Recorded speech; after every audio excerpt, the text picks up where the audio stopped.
Mana akam bitta muxlislarga salom ayting endi. Ha, mana Dilmurod akamni ishiga rivoj omad tilayman. Hamisha doim xonadonlarda To'ylar bo'lsa, ha, to'ylar qilishim, kelinojonim bilan borib, qo'limdan kelgancha xizmatlarda bo'laylik. Xudo xohlasa. Dilmurod akam kelinojonim bilan hajlarga borib, safarlarni ko'rib, Xudo xohlasa hojina, hoji bobo bo'lib keladi. Amin. Sizni ham ijodlaringizga omadi, sog' bo'ling. Sizni ko'rib xursand bo'ldik bugun. Ular gapirishaveradi, mana ikkalasi bir narsalar deyapti-ku, ular gapiraveradi. Shef manmi? Mana aytganim bo'ladi. Ular gapiraveradi. To'ybolani aytma deydimi, nima deyapti? To'ybolani aytmaysan deydi. Gapiraveradi. Mana. Bunisi men hal qilaman deyapti, bunisi men. Samboy to'g'rimi?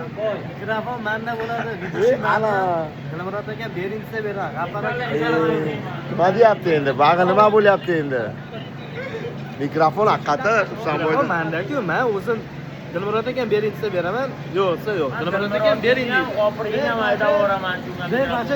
Mana mikrofonni sizlar olib orqasiga chiqaman, to'g'rimi?